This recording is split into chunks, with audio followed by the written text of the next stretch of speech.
tiempo le vamos a dar la palabra a Claudia. ¿Claudia quiere hablar o como lo vemos todos los días podemos hablar?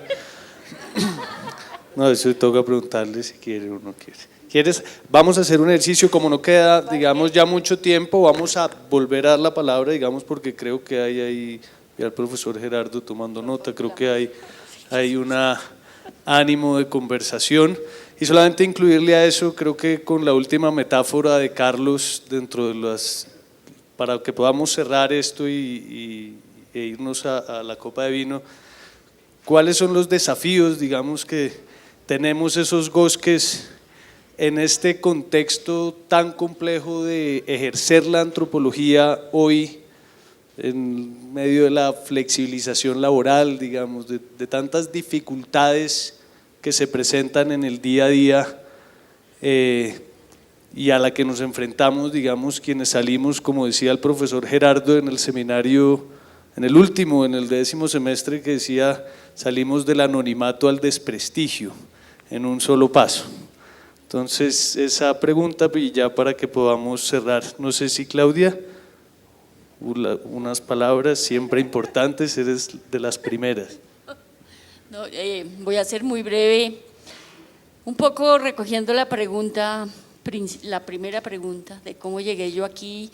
No sé, mi vida ha sido un poco rara como antropóloga, no soy la antropóloga clásica, digamos, no, la trayectoria clásica, y llegué aquí como coordinadora académica, después de haber sido periodista durante muchos años. Sí, estudié antropología, pero fui periodista, eso era lo que era, y ejercía la antropología en el periodismo, no quiere decir que no, pero esa era mi vida. Después pasé a trabajar en el IDEAN y ahí trabajé, digamos, muy cerca del proyecto que Gerardo nombró, del POMIN sobre el río Magdalena.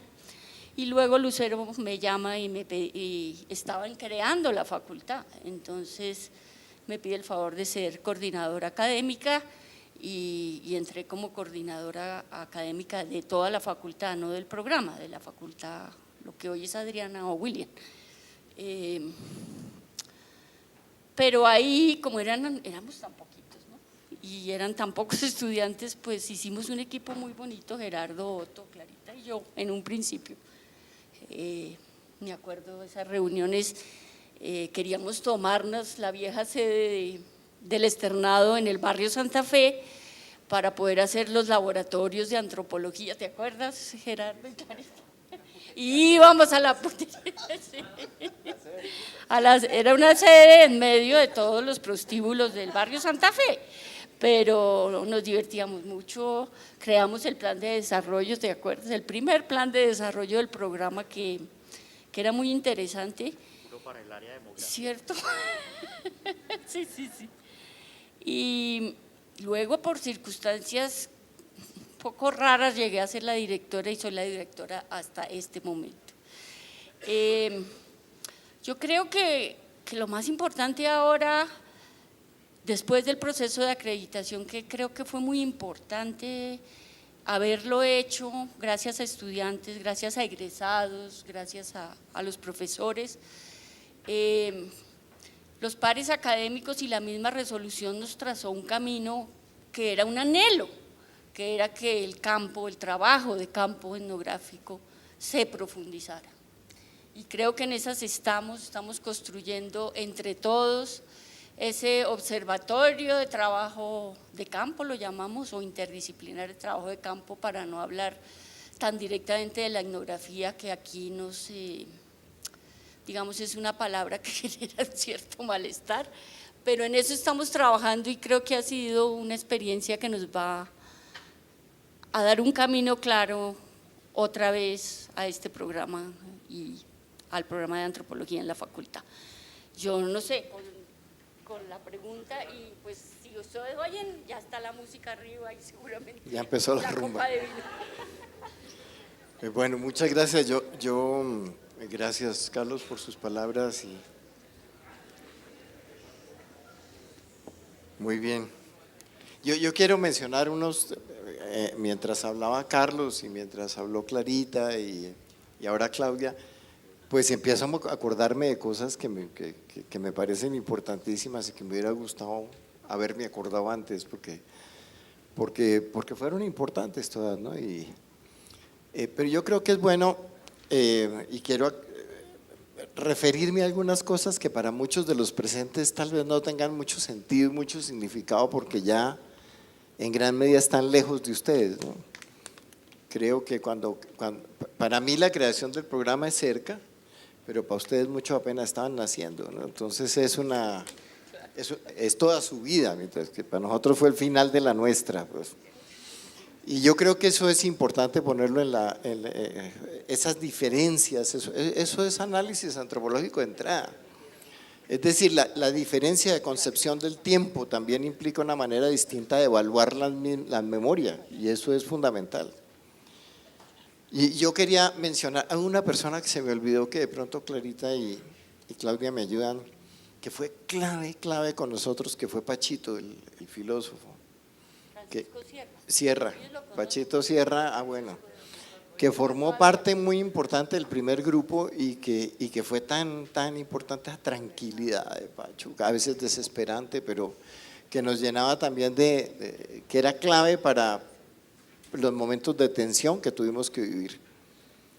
Porque yo creo que cuando que me halaga mucho, y algunos de los nombres que mencionó Carlos los recuerdo como personas que tal vez yo alcancé a conocer, y me agrada que hayan logrado cerrar su vida en la universidad muy bien, con proyectos serios. Pero yo creo que hay que ver también otras cosas y que forman parte fundamental del análisis mismo. Yo creo que antropología tiene una obligación con la facultad, y es la de tratar de entender el proceso en la facultad también para buscar en qué ha fallado y hacia dónde debe dirigirse. Y eso implica ver cosas que pasaron también y que están pasando. Yo creo que hay un problema muy grave con el modelo administrativo de la universidad externado. Me parece que el modelo administrativo que no tiene intermedios, no hay consejos de facultad, no hay consejos, no hay comité de departamentos, no existe un consejo directivo realmente de la universidad. Las decisiones se toman de una manera unipersonal por parte de dueños, que fue sobre todo en la época en que nos tocó a nosotros, era Fernando Hinestrosa y punto.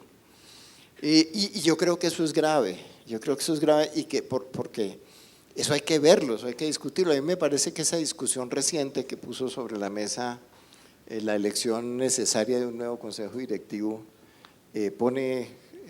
hace evidente el malestar que se genera con ese tipo de estructuras, ¿no? Yo creo que eso es importante, y yo creo que hubo un momento en que la Universidad de los Andes pudo haber tenido el mismo modelo, y la claridad de uno de sus fundadores, de Mario Lacerna, fue fundamental. Dijo: yo no quiero que esto se vuelva un modelo Hinestrosa, esta tiene que ser universidad, y las decisiones se deben tomar de manera colegiada, en cuerpos colegiados que tomen ese tipo de decisiones. Yo creo que pues yo no soy de aquí ahora y por lo tanto puedo decirlo, pero eso es importante, es muy importante. Yo creo que esa no es una discusión que se puede dejar de lado. Yo creo que ustedes se juegan en gran medida su imagen inclusive de la sociedad, ¿no? Esto es un modelo excesivamente autoritario en toda la expresión, entonces eso baja desde arriba hasta abajo, y eso genera un comportamiento entre la gente. Yo creo que ese punto no es un punto secundario.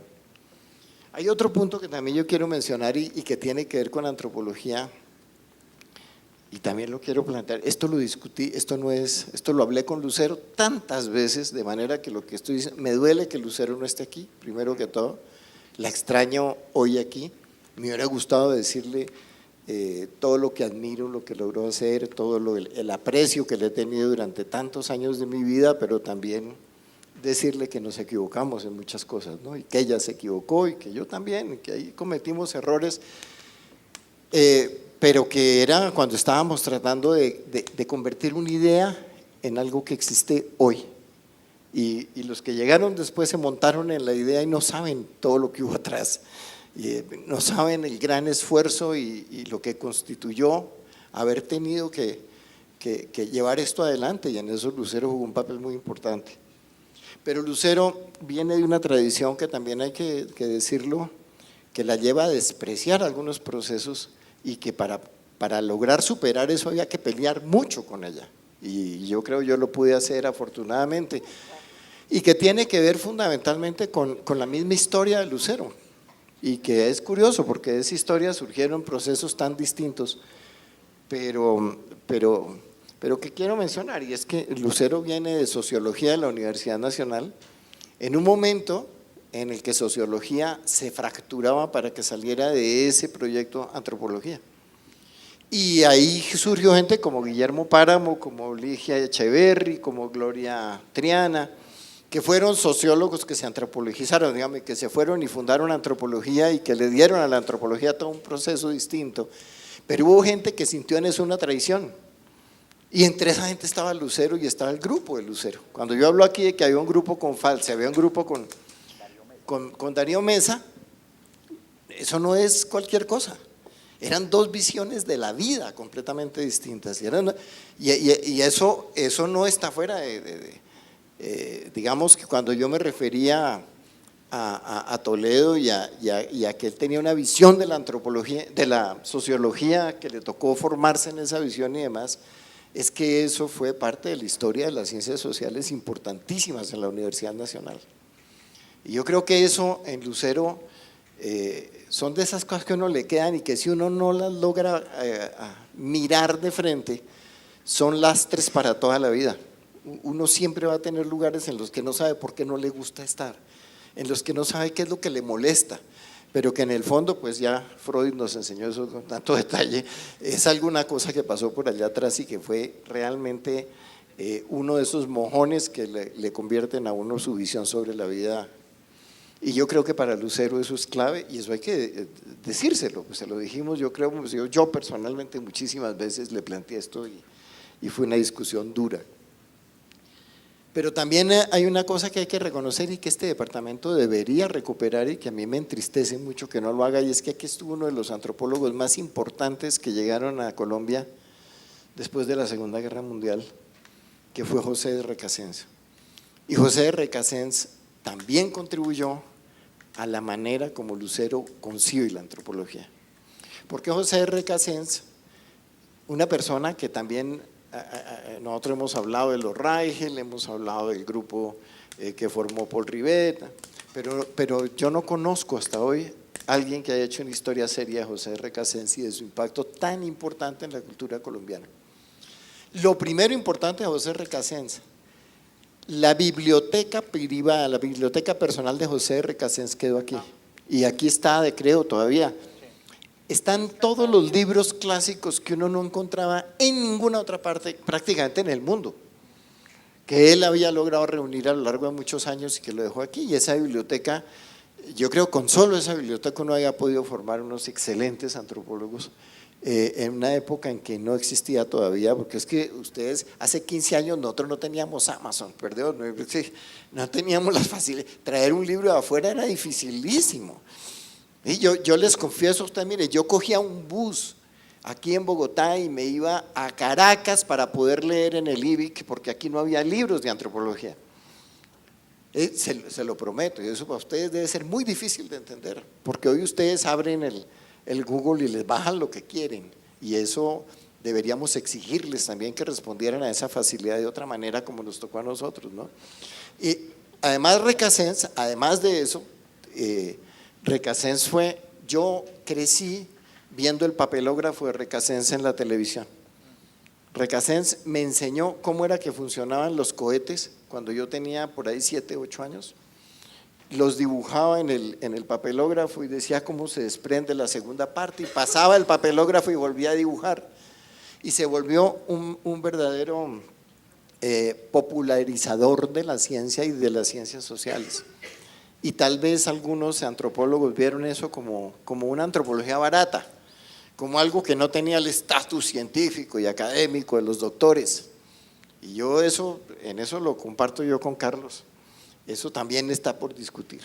Y eso no lo hemos discutido del todo, ¿no? También. Luego hay otro tema que me parece también importante hablar, que me llegó a la memoria por Carlos, Yo con el externado tengo una doble relación, porque yo siempre he sido de la Universidad Nacional y cuando yo estuve aquí estaba en la Universidad Nacional. Eso me generó problemas además, me generó problemas personales y me generó problemas también institucionales y me generó también una situación difícil con Lucero, porque Lucero quería entrega absoluta y pues yo no quería eso. Yo no quería abandonar la Nacional nunca por ninguna razón. Y entonces el externado me dio un entorno de trabajo y unas condiciones de trabajo que superaban algo a lo que yo me había tenido que acostumbrar y que tampoco a ustedes creo que les ha tocado, que era, aquí hay alguien que puede contar cómo fue eso, tener 4 o 5 clases en universidades para poder cuadrar el sueldo, que yo creo que eso no es cualquier cosa y el externado me dio la posibilidad de abandonar por lo menos 3 de esas universidades para poder tener un medio sueldo que cuadraba y que me completaba con el de la Nacional, en primer lugar. Pero en segundo lugar, ese entorno, yo no sé, Clarita, si está de acuerdo conmigo, pero Clarita siempre la he considerado casi como una hermana, siempre. La conocí muy chiquita, la conocí cuando estaba todavía por empezar antropología. Tuve el honor, el placer, la delicia de hacer su primer trabajo de campo juntos, acompañándola en Toca, en un proyecto lindísimo que yo recuerdo como uno de los más importantes y no era mío ni nada y solo fui ver cosas que hoy no podemos ver, ¿no? Un cura de pueblo mostrando películas franquistas en la iglesia todas las noches para la gente del pueblo, que afortunadamente no se entendían porque qué cosa tan terrible. No, pero la gente llenaba la iglesia por la noche para ver las películas, ¿no? Bueno, unas experiencias. Y terminaba hablando mal de la antropología. Sí, claro. Y de las antropólogas que estaban en el pueblo. Es decir, pero a Claudia, mi relación con Claudia también de muy vieja. Desde prácticamente, yo creo que con Claudia ingresamos también con toda la discusión de la Constitución y nadie sabe tampoco la importancia de Claudia. Hubo un artículo que Claudia ayudó a publicar que se llamaba Hacia una nación para los excluidos, escrito por ahí, un artículo que los antropólogos debían leer todos por obligación. Yo se lo hice leer a Bernardo y por eso lo puede citar, de Jaime Arocha, que lo hicimos además entre varios, porque el director, el rector de la Universidad Nacional nos delegó participar en las mesas de concertación, análisis para la paz con el M-19. Y eso fue una experiencia verdaderamente importante. Y de ahí salió ese documento que Claudia publicó y luego hizo un foro en el que publicó otro artículo grandísimo con un foro sobre las culturas, en el mismo magazine, en la misma época. Es decir, el papel que jugó El Espectador, porque de ahí salió la redacción del artículo 7º de la Constitución. No, es casi idéntico y fue parte de nuestra labor y de nuestro trabajo en ese momento y quizás es mi entrada realmente importante en la política gracias a la puerta que nos abrió Claudia desde El Espectador, ¿no? Claudia y su prima, pero… De manera que creo que hay cosas del departamento que todavía están por decir y que vale la pena recuperarlas, que uno no las dice porque pues se le olvidan. Entonces me he venido acordando. Entonces eso me da mucha gratitud con el externado. La otra cosa es la molestia. Yo tengo mucha molestia con el externado y no porque hubieran sido descorteses conmigo cuando me fui, eso de verdad se me ha olvidado, sino por otra razón que me parece que también deberíamos discutirla. El externado de Colombia es el dueño de Constructora Bolívar y al ser el dueño de Constructora Bolívar es el dueño de la vivienda y eso genera un círculo de negocios, por Dios, que tiene que ver con el tipo de educación y con las decisiones que se toman dentro de las universidades desde el punto de vista académico. Por lo tanto, eso no debería ser objeto de olvido o de mirarlo de lado, sino que debería ser parte de una discusión. Es decir, una universidad que tiene 2 negocios tan poderosos y que toma decisiones tan poderosas sobre el territorio, pues, ¿cómo maneja lo otro? ¿Cómo lo separa? ¿De qué manera lo separa?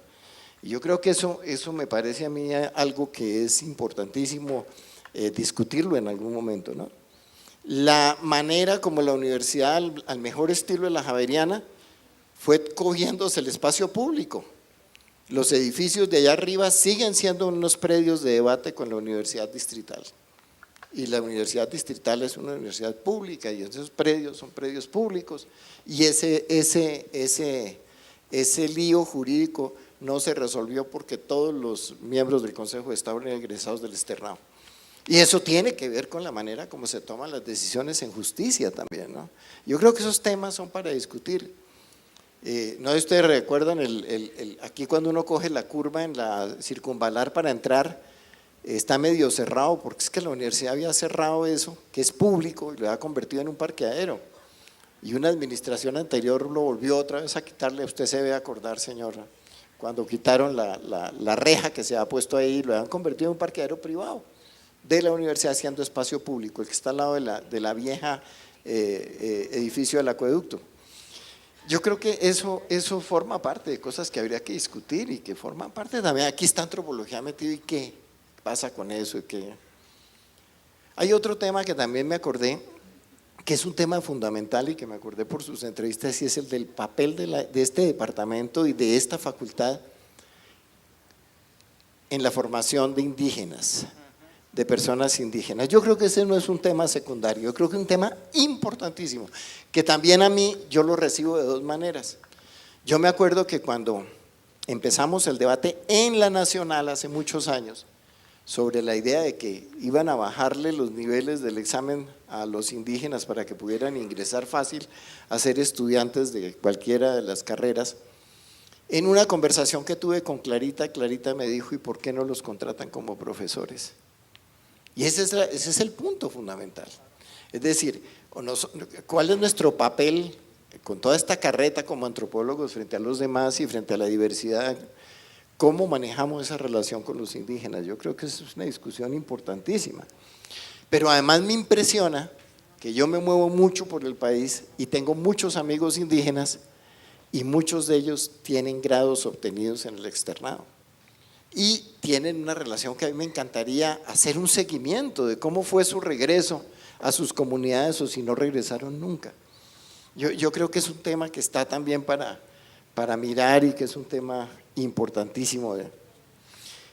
Por último, el tema que me hizo acordar, que me hicieron acordar Clarita y Claudia, el tema de la sede de Santa Fe.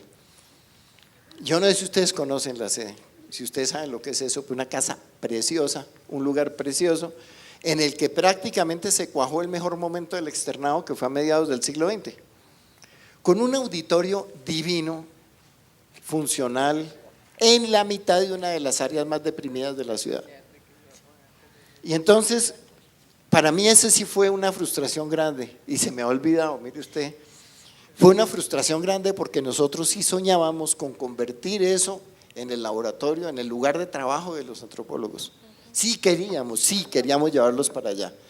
Nos parecía, como decía, eso nos lo dijo fue Carlos, ¿no? Nos parecía la putería, y ese lugar era el lugar del putas para poder trabajar, decía Carlos, ¿no?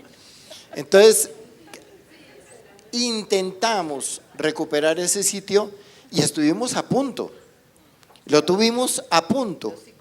El problema grave que tuvimos fue un problema de la estructura del edificio, que había que hacer una inversión y no logramos ponernos de acuerdo quién la tenía que hacer, porque la facultad no tenía la plata para hacerla y la universidad no quería invertir.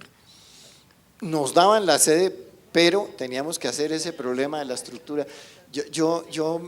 Fue una de mis frustraciones más grandes y la logré medio recuperar, porque como secretario de Planeación de Bogotá monté ahí en la casa del lado todo un proyecto del que me siento muy orgulloso en el gobierno de Gustavo Petro, que nos permitió hacer una política con las poblaciones LGBTI que fue fantástica, que yo creo que es uno de los aciertos que tengo que reconocer a la administración Peñalosa, que la han mantenido en parte, pero la han mantenido al equipo de investigadores que nosotros llevamos y de funcionarios que llevamos, pero eso fue el producto de que yo conocí esa zona en tanto detalle con Clarita y con Claudia. La recorrimos fuimos tantas veces, nos movimos por el sector, miramos cómo hacíamos para poder tener los parqueaderos, lo pensamos en serio y le dedicamos mucha energía. Hay otras cosas de las que me acordé, pero me da pena con el tiempo, entonces paso el micrófono, pero gracias por esta invitación y por permitirme estar aquí hoy con ustedes. ¿Y eso qué chistoso? Bueno, no, que Claudia quiere contar que yo me acordé que los psicólogos no dejaron que la facultad tomara la casa, que porque las niñas psicólogas no podían salir de ese lugar sin acompañamiento, entonces se retiró todo el proyecto, pero habíamos llegado muy lejos con eso, habíamos llegado muy lejos. Bueno, no, yo no voy. Pues quisiera comentar muchísimas cosas, pero creo que hay preocupación por el refrigerio, por la música, por el contacto social. Entonces no, yo solo pues como el desafío que tú planteas para los antropólogos que salen, yo creo que pues sí, la antropología tiene todavía muchísimo que aportar. Muchísimo, creo que el país necesita mucha gente que tenga esa sensibilidad ante la diversidad, ¿sí? Yo creo que ante la diversidad, ante la justicia, yo creo que tenemos un espacio enorme y creo que ustedes se lo tienen que crear. Esos son espacios que hay que explorar, nuevos espacios, y si no se ocupan nuevos espacios para esa mirada desde la diversidad, pues vamos a seguir en lo mismo que estamos. Y bueno, ahí tienen ese desafío tan grande ustedes. Bien, yo acabo de entender por qué el lema no oficial de antropología aquí es: su dinero puesta en el lugar equivocado. No, a ver, desafíos. No, hay cosas de estructura de la facultad que me parece a mí que han de ser replanteadas. Si algo, o sea, uno siempre en antropología aprende una cosa y es lo que llaman miopía cultural, y es que las cosas que tiene más próximas son las que no ve. Las cosas que tiene más próximas son las que no ve. Nunca he entendido por qué una facultad que se precia, y con razón, de tener tal vez de ser la punta de lanza de los trabajos demográficos en Colombia, nunca entendió que tenía que proyectarse demográficamente y que los modelos de trabajo de la facultad iban a hacer crisis conforme creciera la población. Y lo que tiene la facultad es que tiene formas de trabajo que son absolutamente obsoletas de cara al número de estudiantes que tiene. Es decir, ¿cómo alguien que trabaja en demografía no se ha dado cuenta de eso? Se me escapa. O sea, la facultad requiere de ese tipo de estructuraciones absolutamente profundas. La otra cosa la mencionó Gerardo y pensaba decirla también porque es fundamental.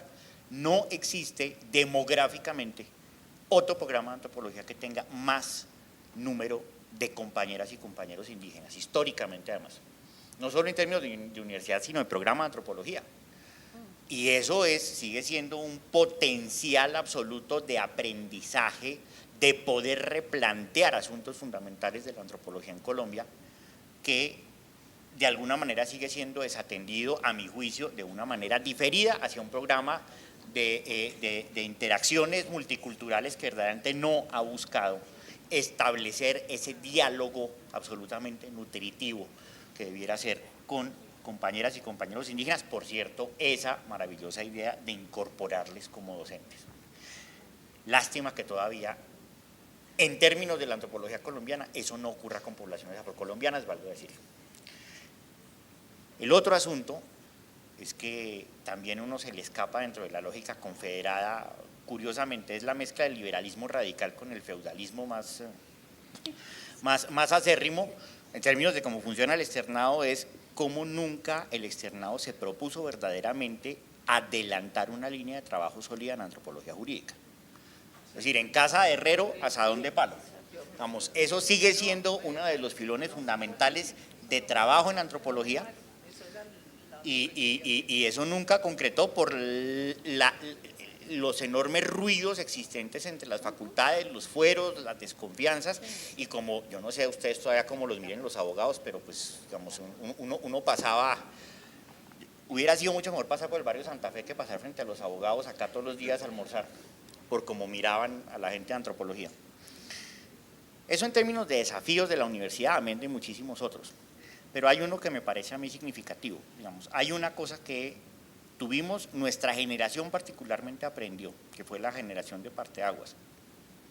La generación de Carlos Alberto, de Claudia, de María Angélica, de Marta, me imagino que, bueno, esa viene de sí. Se ha dicho que el famoso dicho crítico y pesimista sobre la humanidad, que el hombre es un lobo para el hombre o puede serlo. Yo creo que depende quién lo vea. Desde los hombres puede significar ser enormemente hostil. Habría que ver cómo lo ven los lobos. Porque ser un lobo para el hombre puede ser también trabajar en manada, trabajar en equipo, ser solidarios, cuidarse.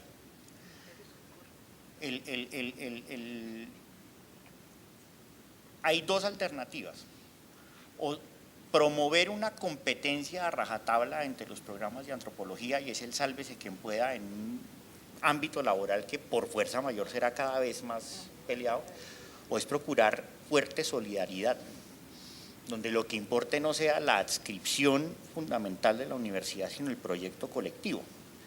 Me parece que esta época, si algo tiene bueno, es que se abre hacia esos horizontes. Digamos, el hecho de que establezcan proyectos colectivos con estudiantes de la Nacional, de la Javeriana, de los Andes, del ICESI, de Caldas, de donde sea, creo yo que eso es un horizonte a futuro y no es simplemente en términos pragmáticos, es que eso hace pensar una antropología distinta. Y yo creo que eso es un desafío también, digamos, ese proyecto en colectivo. Ya para cerrar, antes de que se vayan aprovechando, pues sin duda hacer historia y hacer memoria nos trae problemas del presente, es un problema del presente, ¿no? Es un ejercicio del presente que entonces muy seguramente nos va a tocar hacer otro espacio para seguir en esta tarea que estoy seguro que para todos fue muy importante. El profesor Gerardo nos pidió cerrar con un poema que nos va a leer para que ya podamos, digamos, dar cierre. No, yo antes del poema, se me olvida todas las cosas todo el tiempo, entonces me encantó ver, yo aquí, me perdonan los que, no con los profesores, algo me queda de memorias, pero si hay alguien más, seguramente hay mucha gente que estuvo conmigo que no recuerdo, pero vi a dos personas con las que tuve que batallar bastante, ¿no? A Bernardo y a Andrés, gracias por estar aquí, de verdad que fue muy importante conocerlos y que les debo agradecer. Y hay otras dos personas a las que les quiero agradecer, en primer lugar a Angélica Ospina, que fue muy importante para mí formarme como antropólogo, a pesar de que es muchísimo más jovencita que yo. Y en segundo lugar a Claudia. Gracias por dejarme conectar con esto, respetándome siempre el derecho a estar lejos. Muchas, muchas gracias. Y termino con un verso de Alejandra Pizarnik: explicar con palabras de este mundo que partió de mí un barco llevándome y me abandonó en el camino. Mil gracias.